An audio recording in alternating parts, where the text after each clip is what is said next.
Welcome to Masechet Chagigah. Very excited to be starting this last Masechet of Seder Moed. We have a lot of big plans for the Seder Moed, so you can follow all the exciting things going on. Besides, we're going to have this tapestry of learners, which you can find info about it on our site. On Monday, we're going to open up registration for bookmarks. We're giving out bookmarks with terms on them, one for every Masechet of Seder Nashim. So you can start your orders on Monday. It'll be up on our site and they're for free. If anybody wants to be involved in sponsoring one of the bookmarks, please be in touch with us by email. Okay, and not to mention the Siyum, which we'll get to soon, which will be in a few weeks, and details will be forthcoming. You could already save the date. March 8th is the day of the Siyum. So you can put it down in your calendars. It comes out on a Tuesday. The Hebrew one will be on Monday. Okay, Masechet Chagigah, we have a special sponsorship. Masechet is sponsored in honor of Deborah Rappaport Rosen by her family on the occasion of her finishing Shas at the end of this Masechet. We are in awe at her incredible achievement of finishing all of Shas. Her 7+ years of dedication and focus set a remarkable example and serve as a bold inspiration to our family and to Jewish women around the world. Our dear grandmothers, Pro Modlin, Francine Friedland, Golda Rappaport, Tova Rosen, and Rosalind Brickman are looking down at you with immense pride. May you continue to go, Michael, apropos yesterday's stuff. All of our love, Michael, Eitan, Danya, Azriel, and Amalia Rosen, Michael Rappaport, Wendy Gordon, and Rena and Mordechai Rosen. Today's stuff is sponsored by Margalit Friedman on behalf of her parents and parents-in-law, and today's stuff is sponsored by Sarah Galasco for the Refuah Shlema of Pesel Bela Bat Git. Okay, starting our new Masechet with a bit of an introduction. If you haven't yet heard Dr. Ayala Hoffman Lipson's introduction, I highly recommend it. I'm going to give a little bit of introduction, but she gave a fabulous introduction, so I recommend listening to it as well. Okay, and much more in detail than mine. So if you open the sheet for today, I brought a few verses at the top of the daf. So it says, oh, did I miss something? Sorry, wait. Did I miss no? Did I miss some dedication? No. Okay. I don't know what that was. Okay. So, oh, thank you. Okay. In addition, there's a few other things I meant to mention. That's what you were telling me. Thank you for the reminder. Besides, I was thinking of the intro of Ayat. There's a bunch of other introductory materials on our site. There's an introduction by Gita Neufeld on the Masechet, as in all Masechtot, a written rather than a video. And Shuli Mishkin wrote all about pilgrims and some history and flashback about the coming of the pilgrims to Israel, the Aliyah Rega, which is going to be one of the central themes of our Masechet. So lots of introductory material, recommended listening, reading, etc. Okay, now I'm going to start with a few of the verses to get some background into the first few topics we're going to discuss in this Masechet. When you think of Aliyah Regel, so you think of this idea, everybody comes for the holiday. The question is, what are they doing when they come? What are they supposed to do? What are the requirements? Is it just to come to is the whole idea just to be in Jerusalem and be in the temple? Where in the temple do you have to be? I'll even jump right now for a second to the first Rashi on the Masechet. We learned this yesterday at the Siyum, if you were there. If not, the first 3 words are Hakol Chayavim B'Re'iyah. Everybody has to come to see. Okay, we're going to see the verse in a minute where that comes from, but I want to just start with Rashi, who says, Hakol Chayavim B'Re'iyah, B'mitzvat Re'iyat Kol Sekurcha, which we're going to see in the verse in a minute. Shetzrichim Lihitraot Ba'azara B'Regel. He says you have to not only come to the Beit HaMikdash, you have to come to the Azara, which is the inner room where the Mizbeach sits. Right? If you remember, there's this narrow part on the entrance to that room where everybody is allowed to go. And if you're bringing sacrifices, you're allowed even farther, other than women. Women generally are in the Ezrat Nashim area, which is the area outside of that. Even they can go in certain circumstances if they have a sacrifice. Anyway, according to there's something that there is maybe a way for women to get into that Azara as well. But in any case, the main idea is that they have to go, not just come to Jerusalem, not just come to Har HaBayit area, but actually go into the Azara, okay, which is basically the idea, and we talked about this yesterday at the Siyum, about seeing the Pnei Hashem, okay, to see the face of God. That's very important. So now, where do we get this from? So let's start with some of the verses. Shmot Perek Kaf Gimel Pasuk Yud Zayin says, Shalosh Pamim B'Shana Yera'eh Kol Zichrucha Et Pnei Ha'adon Hashem. From that pasuk, it sounds like the obligation is to come to see God again. What does that mean? Like Rashi says, come to the temple, go into the Azara. That's the closest you're going to get to God, right? Because in the Azara is the Heichal, the sanctuary. In the sanctuary is the Kodesh Kodeshim. You can't go all the way in there, but you can get close. But Tosfot, as I mentioned in yesterday's Siyum, Tosfot there says, Hakol chayavim b're'iyah, if you look at Tosfot on our daf, Perish Rashi b'mitzvat yireh kol zechorcha. V'hiksha, right, which is that all males should go see. We'll see that's where we get that women are exempt from this, although we'll talk about women's exemption in another minute. V'hiksha Rav Rabbeinu Elchanan. Deha Tani b'samuch, it says in the end of this Mishnah, which we're going to get to, Beit Shammai omrim, ha're'iyah shtei ha'kesef, mashma di b'korban mayri. So Beit Shammai says, the re'iyah shtei ha'kesef, which means there's a value to this. How much money, there's a whole machloket at the end of our Mishnah, how much money do you need to spend on re'iyah? Now, I don't think they mean, okay, you have to make sure that the cost of getting there is a certain amount. Of course not. No, it means you have to pay for something. What are you paying for? A sacrifice. So if mitzvah re'iyah comes with an obligation of a financial obligation, you have to pay some amount of money for it, then it must be talking about a sacrifice. Comes Tosfot and says, no, the mitzvah of re'iyah is sacrifice, bring a sacrifice. Now, where do you get that from the verse? It certainly doesn't appear in Shemot Kaf Gimel Yud Zayin. Where does it appear? So, second verse I brought on the sheet, Dvarim, chapter 16, Pasuk 16, Shalosh Pamim B'Shana, Yireh Kol Zechocha et Pnei Hashem. It sounds like the same Pasuk. Pnei Hashem Elokecha, you'll go see, every male should go see the face of God. B'makom asher yivchal, in the place that God chooses, that wasn't mentioned in the first, which basically is a way of saying where the temple is. Now they tell you exactly when, in case you didn't know. And you shouldn't go see the face of God empty-handed. What does it mean, empty-handed? From there we get, you have to bring sacrifices. What kind of sacrifice? So the first sacrifice you're supposed to bring that's mentioned in this verse, that's referenced in this verse, is called Olat Re'iyah.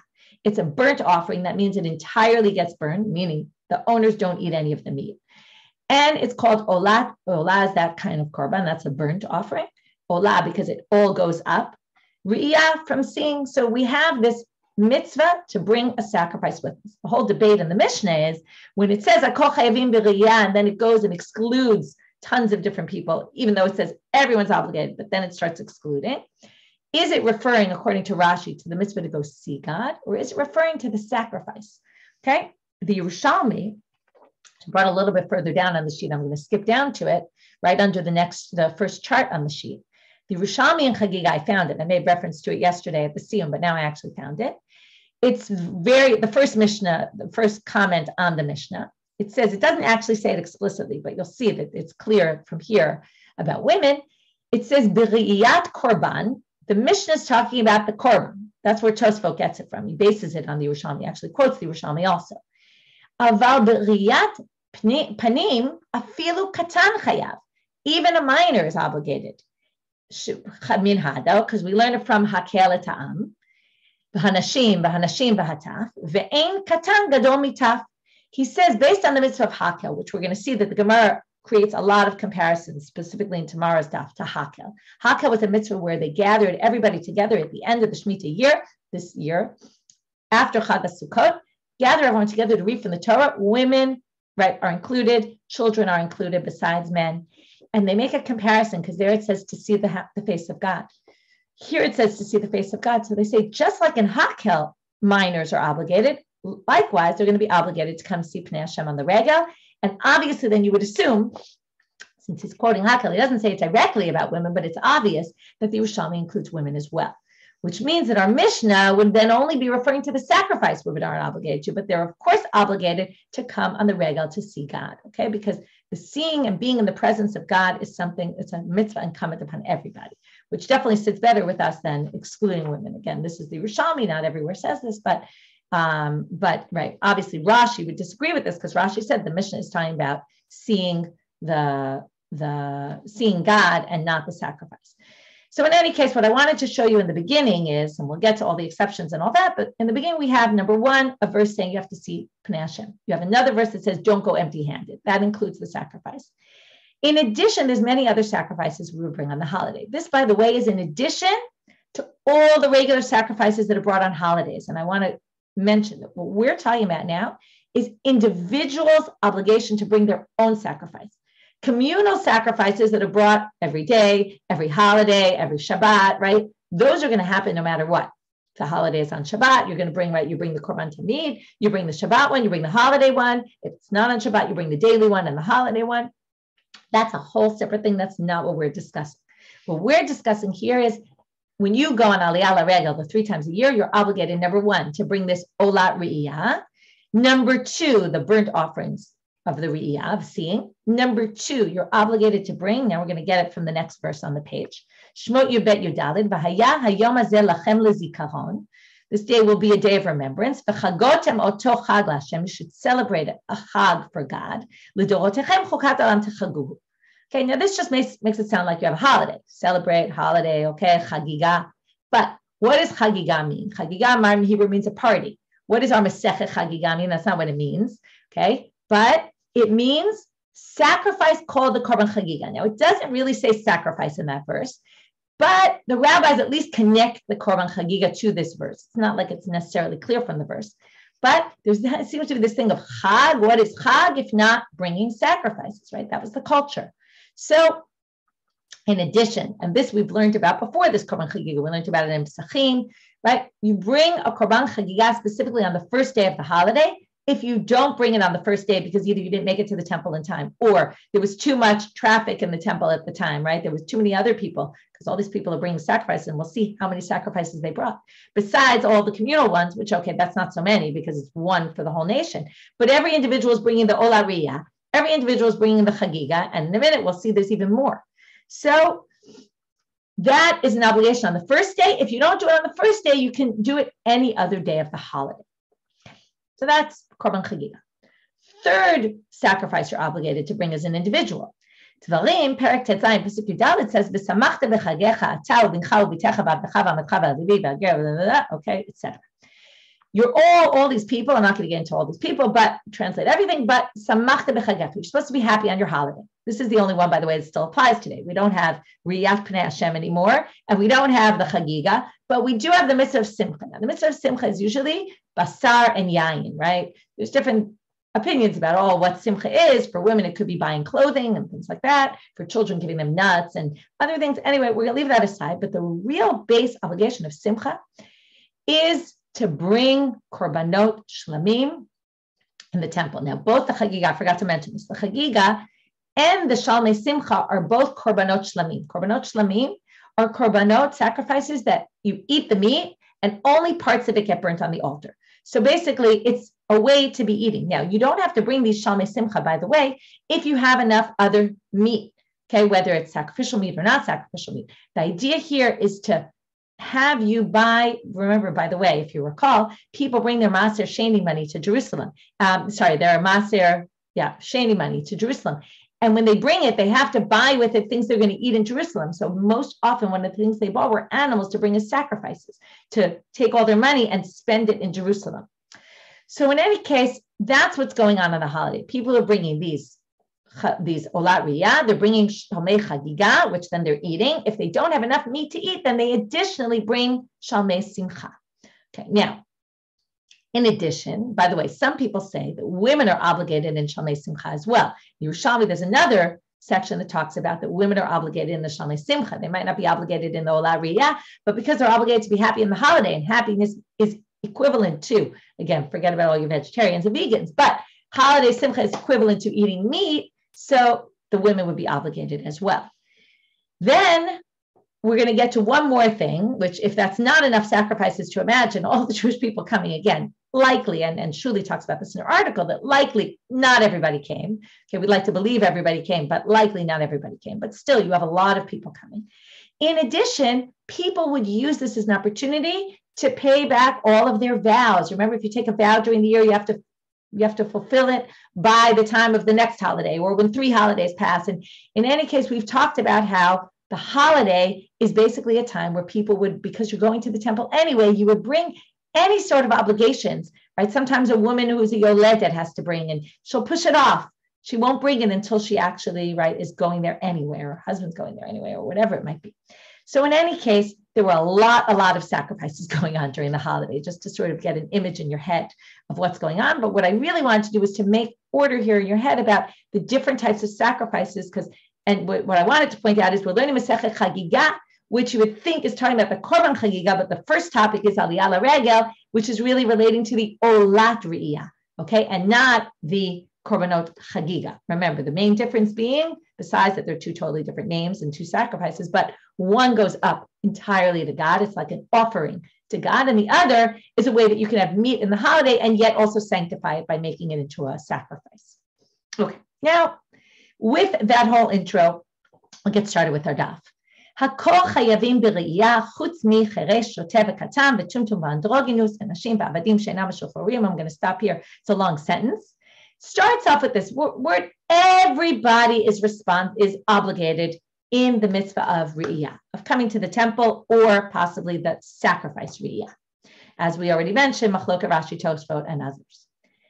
When you have this idea, Hakol, so first of all, Sun-Fri in Mishnat Eretz Yisrael talks about, which I've mentioned a lot in class. It's only in Hebrew, but it now is on Sun-Fri. I've mentioned this before. So it's a really good, first of all, now you can easily search things in there because it's on Sun-Fri, and it's also accessible to anybody, even if you don't have the books. So, right, these are the books that are up here. It's not on every chapter, on every book of the Mishnah, but it is on several of them. He talks about that what is Hakol, if we're going to say, and not women, and not children, and not deaf people, and not, right, and we're going to start excluding all these people, why does it say everyone? So obviously the Gemara is going to ask that question, what is everyone coming to include? But he suggests that maybe there's this idea that people thought that maybe sacrifices or coming to see God was the property of the Kohanim, and only Kohanim can do that. And the idea here is to say, no, this is something for all of the Jewish people. Yes, it's true, there's a million exceptions, but still it's a concept that's for the, again, we have to deal with why women are excluded. And that's why I wanted to start with the ones who do include women in at least part of this mitzvah, because as women, we certainly don't want to think that we're totally excluded from this mitzvah. By the way, it's one of the cases where we see Ishto Shel Yona al Tala Regel, and she did it in the famous Sugyot about where women did things that they weren't obligated in, and what was the rabbi's reaction? Was it okay? Was it not okay? We have someone who goes on Aliyah Regel, and the rabbi said it was fine that she did, of course, optionally she can come. But in any case, this idea of Hakol could be trying to equalize the different hierarchies in society and saying it's not just for the prominent people, it's not just for the Kohanim, it's for all Jews. Okay, so now we get, though, this huge list of exceptions. And it's going to break down into three categories. The first is Cheresh Shoteh V'Katan, someone deaf, someone, I never know the best word to explain Shoteh, someone whose mind doesn't work properly, I guess we could say. And we'll see, the Gemara is going to have a whole question. What exactly is the definition of a Shoteh? That's going to be the end of tomorrow's daf. And a katan, and a mind. But these three are always in the same category. We're going to have to deal with later today. What does deaf mean? Is it just someone who's deaf? Is it someone who's mute? Is it a deaf mute? We're going to talk about that. But they're considered right now people who don't have what they call in Hebrew da'at. Okay, their wits aren't clear about them. Whether, again, deaf people, we're going to see. So hold off on what you think. And in general, about all these categories, because we're going to have a whole discussion about what exactly, who falls into this category and why. And we have to read this entire section with a bit of an understanding that there are sensitivity and understanding. I wouldn't even say just sensitivity. I think it's really understanding that we have a very modern approach to all of this, that 50 years ago was not the case when it comes to disabilities. And certainly 2,000 years ago was not the case. And I think that we have to understand when we read this sugya that the understanding of what these disabilities were was not so clear. And even within that, I want to just point out that you're going to see my favorite, all-time favorite story is in tomorrow's daf, so make sure not to miss it, which you see even the rabbis understanding that they didn't fully understand this whole thing. Okay, and they're understanding that they might think that people don't understand and don't have what we call da'at, and in the end, let's just call it intelligence or something. I don't know, the best word, how to define this is very hard, but they then see that these people did, okay? They thought they didn't, and then they realized they did, and they're almost being self-critical of themselves for putting people into boxes, right, and categorizing people, right? It's one of these issues that is very dear to my heart about trying to, think that you can put people in categories and really they don't fit into these categories. But despite that, we have a halachic system, and it was a system that was many, many years ago was created in a way where their understanding of things was not the way our modern understanding is. And the truth is, people nowadays are trying to rethink about these halachot and how do we treat people with disabilities, and are we going to say, oh, they're on the outs, they're not obligated or not? And it's a very important question. It's a question that people are grappling with today. So we have to read all of this with a bit of an understanding that we're going into a book that was written in a different time, the same way they talk about women in a certain way, and have come with a certain sensitivity and understanding of where they're coming from. So let's start with our exceptions. So we have Cherei Shoteh Katan, that's category number 1. Number 2, Tumtum v'androgynous v'nashim v'avadim she'enam meshuchorim. Here's our second category, which are people that are often, there's certain categories of mitzvot they're exempt from. Often, by the way, it's time-bound mitzvot. Okay, this happens to be a time-bound mitzvah, but we'll see that there's a special drasha why women are excluded, and that's because of zichur chai. It says males in the Torah. It's very clear. Why it's not just excluded because of mitzvah aseh shazman grama. We're going to wait till Daf Daled, not too far. On Sunday, we'll get to that. But nashim, women, avadim, slaves that are not meshucharim. Okay, before we get to slaves, let's talk about a tumtum and androgynous. Tumtum is someone who has their genitals are hidden, and we don't know if they're male or female. Androgynous is someone who has genitals both of women and male, so it's considered both. And then we have women, and then we have avadim she'enam meshucharim. So now, avadim she'enam meshucharim is a whole different thing. This is, and we're going to deal with this a little more today, so I want to give good background. People had Canaanite slaves in those days. Now, when you had a Canaanite slave, what it meant is the person lives in your house, they become part of your household. They're considered the B'nai Beito, but he has to do a Brit Milah, and he has like a pseudo conversion. He becomes already responsible for mitzvot. He has to do mitzvot, but not time-bound mitzvot, because he basically has someone on top of him. He has a job as a slave. He has all sorts of things to do, so he can't do anything that's time-bound, or we can't obligate him to. He's not fully Jewish. He can only marry another maid servant, like someone who's at his status. He can't marry a Jewish woman. If you free the slave, which you're not supposed to do, you're not supposed to free avadim knanim, but if you do, they become a Jew, a full-fledged Jew. And then they can't marry a shifcha. Okay, this is going to be important for later, but they can marry a regular Jewish woman because they're basically a full convert. They're converted to Judaism. So that's an Eved. Here we're talking about an Eved that wasn't freed, is exempt. Again, part of this category of women and slaves often get put in the same category, not because women are like slaves. Don't try to think that. They just have a certain halachic thing that's similar. Women are exempt from time-bound mitzvot, which I'm not going to get into the reasons why. Many different reasons are given. Nobody really knows the real reason. Some sound more apologetic, some are not. I'm not going to get into that today. Maybe when we get to Kiddushin and we talk about mitzvah aseh shazman grama, we'll talk about it then. Today, we're still on line number 2, although don't worry, the daf is not such a long daf. And avadim are also exempt from time-bound mitzvot, so they get clumped in the same category, even though to our ears it doesn't sound great. Even just the concept of slaves doesn't sound great. So again, remember, this was a different time, and they did treat their slaves well. They became part of their household. They fed them, they took care of them, etc. Chagigah, third category, chigir, someone who's lame. Suma, someone who's blind. Choleh, someone who's sick. Hazaken, someone who's old. This third category are people who can't physically get there. It's hard. It's hard for a blind person to walk a very long way with, they're walking, they can't see. It's not so easy. Chigir doesn't have legs, right? There's all, the choleh is sick, the zaken is elderly. These people, it's hard for them to get there, so they're exempt because of that. Those are our categories of exemptions. Now the Mishnah is going to define ezehu katan. Normally, we say, what's a minor? Someone under the age of 13, bar mitzvah. But that certainly was not the case in the time of the Mishnah. We've seen a lot of cases where katan is defined depending on the mitzvah, their ability to fulfill this mitzvah. So until what point are they exempt? And I want to remind you, when we had learned, let's say, Masechet Sukkah, we saw Beit Shammai and Beit Hillel had a debate about Beit Shammai put a sukkah over the bed of the newborn baby, remember? Because he wanted the newborn baby to fulfill the mitzvah of sukkah. And also, we saw this crazy source where he wanted little children to fast on Yom Kippur. Okay, Beit Shammai has a very strict approach about a very young age for someone who becomes obligated in mitzvah. Seems that the obligation is midin chinuch, to teach the children, but still he views it as an obligation. So likewise here, Beit Shammai is going to have a narrower definition of who's a katan in order to basically obligate someone even younger in the mitzvah. So who's a katan? Kol she'eino yachol lirkov al ktefav shel aviv ve'la'alo miYerushalayim lahar habayit.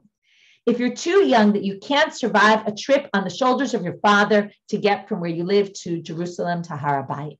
Okay, interesting. It says Har HaBayit. You would think to the Azara, because home is fast to get to the Azara. Okay, but he means basically you can't survive the trip on someone's shoulders. Now it's much easier to be on someone's shoulders than to walk, right? So he says as long as you can survive the trip on someone's shoulders, you're already obligated in the mitzvah. Now they say. ובית הלל אומרים, כל שאינו יכול לאחוז בידו של אביו ולעלות מירושלים להר הבית.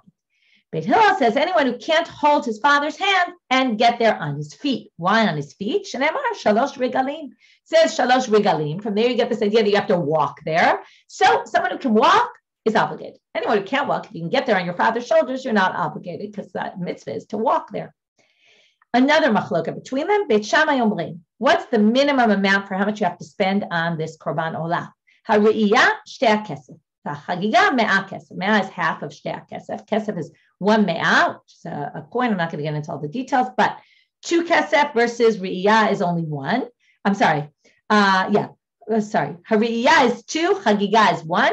Beit Hillel say the exact opposite. Beit Hillel omrim ha're'iyah me'ah kesef, ha'chagigah shtei kesef. The Chagigah you have to spend more money on. Okay, 2 things about this. Why this is, we're going to get into that in the Gemara later, not today. So I'm going to put that aside.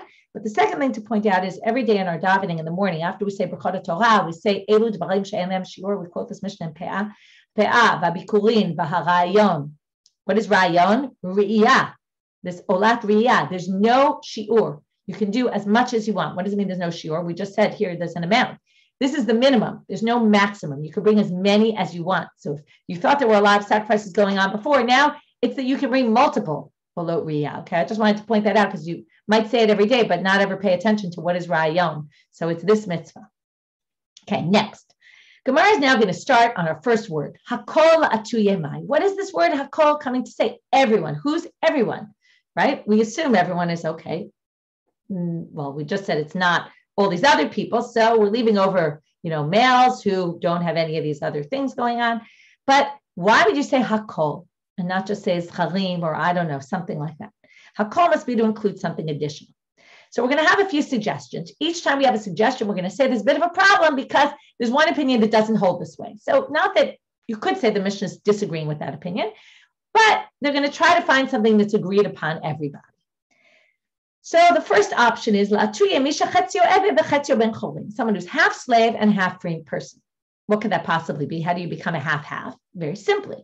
If there's 2 owners to the slave and one frees the slave, even though you're not supposed to, but one frees the slave and one doesn't. So now you end up with a person who's half slave, half free man. So now you'll say, so he must be obligated because of the tzara cherut shabo, because the half of him that's free is going to be obligated in this mitzvah. So now the Gemara says, well, Ravina da'amal, but Ravina says, so according to him, Hakol Atuyemai, what's Hakol coming to include according to him? Because Ravina says a person in that status is actually exempt. So let's try something else which would agree with everybody. Let's say you were lame on day number 1 of the holiday, so you were exempt that day, but then the next day you were healed. So then you're obligated. Hakol comes to say, well, even though you weren't obligated the day number 1, so you were in the exempt category, today number 2, you're obligated, you're going to have to come. Well, if you say that basically every day of the holiday you're obligated to bring this, and every day, you can do it. Remember we said you can fulfill this mitzvah any of the days, really? So if you view it like that, that's fine. But if you say, if you say the real obligation is on day number 1, and the reason why you can bring the sacrifice all the other days of the holiday is just to make up for the fact if you didn't, let's say you didn't make it there, or like I said, if there was too much traffic in the Beit HaMikdash and you couldn't get in. So you wait till the next day. But really, it all starts from your obligation is on day number 1. If that's the case, someone who is lame on day number 1 will not be obligated ever because the whole obligation is on day number 1. So again, there's 2 approaches to this. Do we view it that every day you're really obligated? Or do we view it that every day is just makeup for day number 1? If it's makeup for day number 1, then that person's not going to be included. So let's try another one. So according to that person, Hakol Atuyemai, how would he read the Mishnah? One who's blind in one eye. Okay, can see out of one eye, but not the other. And then again, you'd have to say it's not according to the following Tana, because not everyone agrees that this person will be obligated. Titanya, Yochanan ben Dahavai Omer Mishum Rabbi Yehuda. Suma be'echam einav patur min ha'riyah. One who's blind in one eye is exempt. Why? Shneimar yir'eh yera'eh. The verse says yera'eh, will be seen. Right? We're supposed to go to the temple to be seen by God. Okay, this is what one of the things Ayala points out in her introduction. It's not just to be seen by God, but it's also to see God. Right? It's this dual relationship, both to be seen and to see. So how do they learn this? Because the words, the letters yir'eh, could be pronounced as yera'eh, will be seen, or also as yir'eh, will see. So now, originally the Torah didn't have vowels, so therefore it could be read in both ways. What do we learn here? Kederach sheba lir'ot, the same way he comes to see, kach ba le'ra'ot, he comes to be seen. Now, God's going to see him even though God doesn't have eyes, right? But imagine God has eyes, right? God sees him perfectly. Therefore, it has to be someone who also sees God perfectly, which means he has two eyes. And therefore, okay, so basically, because you're going to go see with two eyes, you're going to be seen with two eyes, and therefore, if according to this one opinion, if you can only see with one eye, you're exempt. Now, this then again would say, if you want to say Hakol comes to include this person, well, it's not according to this opinion. So now the Gemara says, well, let's try going back to the first one. You could so either it's going to be one of these things and then it's not according to some opinion, or let's go back to the first one and let's explain it according to all opinions. The first one was someone who's chetzi eved, chetzi ben cholim, half free, half slave. Now, the kakashalach, we had a difficulty. What about Ravina, Ravina, who says he's exempt? Lo kasha, that's not difficult. Kan b'mishnah rishona, ki mishnah rishona, kan ki mishnah achona. We don't yet understand what on earth that means. One is going to be like the original Mishnah, and one is going to be like the final Mishnah. This is a classic case where which one is which could be explained in opposite ways. Okay, we can explain it both ways. So it's fun when you can do that, although it creates some confusion. Titnan. First, we have to understand what Mishnah Rishonah, what Mishnah Achrona, and it's a fascinating machloket. We've learned it before, actually. Titnan. Misha Chetzio Eved, I think it was before, where was it? Yeah, in Pesachim we learned this, and it comes up in many sugyot and shas, many places. Let's say you're a slave, you end up in this situation, half free, half slave, one master frees you, the other one doesn't. What do? Okay, imagine it was me and you freed the slave, I didn't. So one day a week, he'd be the free part of him that you freed him, and he worked by himself on his own. The second day, he worked for me as a slave. Next day works for you, next day works for me. That's Divrei Beit Hillel. Beit Hillel's approach sounds reasonable. Amula and Beit Shammai, turning now to Amud tikantem et rabo, that's molo tikantem. This is very nice, but you're focused only on me and you. What about the slave? The slave is stuck in a situation that's miserable. Why? Remember what I told you about who they can marry. When they're free, they can marry a Jewish woman only, not a slave woman. When they're slave, they can only marry a slave woman, and not a Jewish woman. So now, it's funny, you would expect Beit Hillel to be the one saying this, right? Beit Shammai is the one doing this. And if you're learning the Tikkun Olam series with us, and if you haven't, you can start with us this coming week on Sundays. This is all Tikkun Olam. It's a great situation where the halacha, what is Tikkun Olam? It's a situation where the halacha is supposed to be the fix-it-all, right? It's supposed to make our world a better place to be. This case, it makes it much worse. And then we need a tikkun olam to basically change that and fix it. That's what Beit Shammai is going to say. What's the problem? Lisa shivcha ino yachol. Can't marry a slave woman because he has a free part of him that can't marry a slave woman. Bat cholin ino yachol. He can't marry a free woman, a Jewish woman, right? Because he's got a slave part of him. Li batel. So why don't you just say, okay, don't get married at all? The whole purpose is to propagate the world with children. Shenamar, lo tohu bra'a, lashevet yitzara, right? The world wasn't created for nothingness. It was created for man and women to fill the world up and work and everything, settle. Ella, therefore, comes Beit Shammai and they say, mipnei tikkun ha'olam, kofin et rabo v'osinoto ben chorim. We force you. Now, What did I tell you before? We're not allowed to free slaves. What do we do in this case? I'm the one who still owns the half part of the slave. Beit Shammai says, we force me to free that slave. Okay, I have to free the slave, even though it goes against halacha. Osino to ben cholim, they make him free. Okay, that's the financial part of it. I'm not going to get into the details there about, it's because I had to free him, so I'm owed money. Anyway, we'll deal with that next time we get to this. Okay, so now what happens? Beit Shammai suggests this. Now, generally, we hold like Beit Hillel, not Beit Shammai. But in the end, Beit Hillel agrees to Beit Shammai. Beit Hillel says, you know what? You're totally right. So now, remember we said Mishnah Rishonah, Mishnah Achrona. One matches up to one matches up to the other. Mishnah Rishonah means Beit Hillel before they change their mind. So let's start with one way. Who goes according to Beit Hillel before they change their mind? Remember, Ravina says Chetzi Eved Chetzi Ben Cholim is exempt. And then we had Hakol comes to say they're obligated. So the first is to say that Ravina is the Mishnah Rishonah. Ravina says they're exempt because when Beit Shammai says leave them half-half, so they're not obligated because half of them is still a slave. Once we have the Mishnah Achrona, we're basically obligated to free them. Once they get freed, then they're freed and they're obligated. Even if you don't free them, because you're supposed to free them, we treat them as if they're free. That's one option. The other option is to say no. Ravina, who says they're exempt, is actually after. Why are they exempt? Because the Mishnah, let's start with the Mishnah Rishonah. The Mishnah Rishonah is Chetzi Eved Chetzi Ben Cholim. They have half of them that's free. That means the half of them that's free is obligated to go to the temple. So go to the temple, right? And imagine, think about it. If you have one day. So one day you go to the temple, the other day you're back home working. So that's specifically the first way when Beit Hillel said keep him as half-half. Once you're obligated to free him, then if you don't free him, now we're going to say the opposite. He's now in this state where he's still a slave. And then we're not going to, until you free him, we're going to treat him as a slave, and then he's going to be exempt. So that one is it's not so simple to explain the last part in that one. But anyway, it's an interesting example of, because the Gemara just says kan, it doesn't say which is which, it makes it open to interpretation.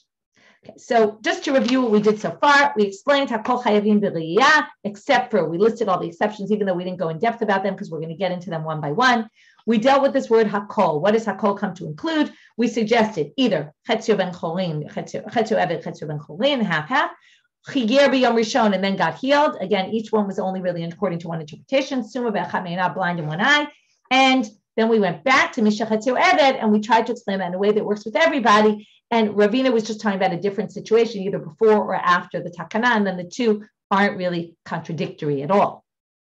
Now we're going to deal with what I told you we get back to, this cheresh. Chutz mi cheresh shoteh v'katan. So now they say, since a cheresh is put in the same category as a shoteh and a katan, katan e cheresh dumiyad de shoteh v'katan. It must be, because it's next to it, we assume it's a cheresh who is similar to a shoteh and a katan. Now, what do we know about a shoteh v'katan? It's very clear. Ma shoteh v'katan de la b'nei de'ah. They don't have intellectual abilities. So, it must be a cheresh, a deaf person who doesn't have knowledge. What would that be?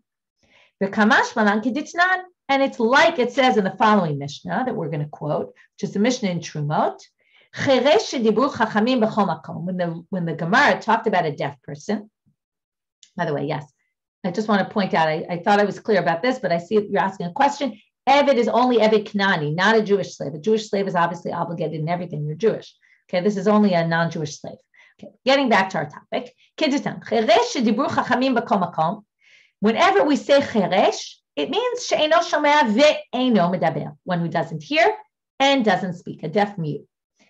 Ha medaber ve'eno shomea, but if you have someone who speaks but doesn't hear, or shomea ve'eno medaber, or hears but doesn't speak, chayav, you're going to be obligated. Okay, tomorrow we'll see that famous story that I love, my favorite story, about someone who couldn't speak yet heard, and in the end, when they get, well, I'm not going to tell you the story. You'll see tomorrow. I don't want to ruin it. But anyway, we're now going to say those people clearly have da'at. They're chayav. Okay, so when we say a cheresh, like a katan and a shoteh, it must be someone who can't hear and can't speak. Now comes the Gemara and says, Tanina lahaditanu Rabbanan. You can find this exact thing in the Braita. Ha-medaber, and it's just like it appeared in the Mishnah, also appeared in the Braita. Ha-medaber ve'eno shomea, zeu cheresh. Shomea ve'eno medaber zeu ilem. If you speak but don't hear, you're called, that's cheresh, which is deaf. Shomea ve'eno medaber is ilem. If you hear but can't speak, that's ilem.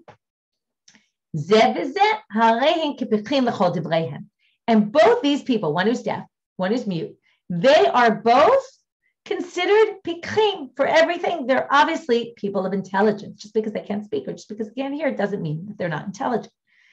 Now they say, first we're getting off on a side thing, which is, how do you know the word cheresh means someone who can't hear but can't speak? How do you know that ilem means someone who can't speak?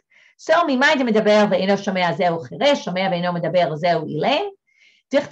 is just a language thing. Here it says, I am like, it's a verse from Tehillim. I am deaf, I can't hear. I am ilem, I can't open my mouth. So there you see, ilem is you can't open your mouth. Shomea is you can't hear. Some people say, ilem is what we call a notricon. It's like an abbreviation for ishtakil. Starts with an aleph, ends with a lamed, and the next word milule is with a mem. So aleph lamed mem. Ishtakil milule, his words were taken away from him. Okay, meaning can't speak. Okay, so those are two ways of getting to the root of the word. At least ilem has two options. So now sounds nice, right? We have cheresh that's excluded is only with both things, right? Can't speak, can't hear, right? Again, I see you're asking about sign language, right? Again, that might change everything, because once people can communicate through sign language, they're no longer disconnected from the world, right? And maybe that would put this in a whole different category. That's why I say nowadays you have to really reopen, and people are reopening these issues because it's really different than it used to be. Midaber ve'eno shomea, shomea ve'eno, right? Forget about communicating in other. They don't seem to talk about people who can't speak can communicate through writing. They communicate right in so many different ways. Forget about the computer. I mean, it's very, very different nowadays, right? In those days, I don't think the average person wrote. So probably someone who couldn't speak probably couldn't write as well, because just nobody really wrote that much. The scribes are the ones who wrote. Right? The average person didn't write. Midaber, but now we're going to have a big contradiction to this whole theory. Midaber ve'eno shomea, shomea ve'eno midaber chayav. That's what we just established. V'hatanya, doesn't it say in a braita that midaber ve'eno shomea, shomea ve'eno midaber, if you either can't hear or can't speak, patur, you're exempt from the mitzvah of olat riyah. That's a direct contradiction. So Amar Rabbeinu v'item Rava, either Rabbeinu or Rava answers this question. We're going to reread our Mishnah and read it in the following way. Everyone's obligated. Now, all of a sudden, we're bringing in the Shalmei Simcha that we talked about. Everyone's obligated in the Olat Riyah and the Shalmei Simcha.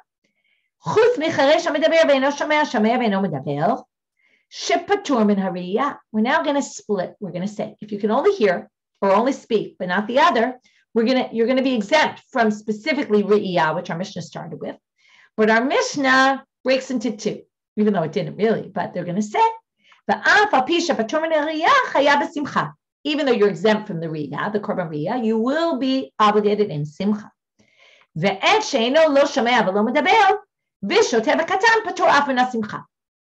the Cheresh is exempt from Riyah for some other reason. We don't know, not because he doesn't have Da'at. The one who doesn't have Da'at is one who can't hear, can't speak. He's in the category with the Katan and Shoteh, and he's exempt from everything. Because why? Because they're always exempt from all mitzvot. But the Cheresh, that's only one, or the Ilem, they're going to be exempt from Riyah, but obligated in Simcha. We don't yet know why. That's going to be the first question the Gemara is going to ask on tomorrow's Daf. And then, just to prove this new reading of the Mishnah, we have a great way to prove it, because we have a braita that supports it. It's always good when you can support it with some other source. With that, we'll finish our Daf for today. Tanya Nami Hachi, exactly our new reading of the Mishnah, which was definitely not the simple reading of the Mishnah. We added a lot of words right now, which you're allowed to do with a certain amount of discretion, as long as, and here, if you can do that even without having a proof, but if you have a proof from a braita, even better. Here, our braita really says it explicitly. A braita is a source that was in the time of the Tannaitic time period, but didn't make it into the Mishnah, and people knew them orally. So it's a good, strong source. Hakol, because all the earlier sources they're much stronger. Hakol chayavim b'riyah v'simcha. Everyone's obligated both in riyah and in simcha. Chutz micheresh hamidaber ve'eno shomea, shomea ve'eno medaber. Again, the person we're talking about who can only not hear or only not speak. Shepturim min hariyah. They're exempt from riyah. But even though they're exempt from that, they're obligated in the korban simcha. But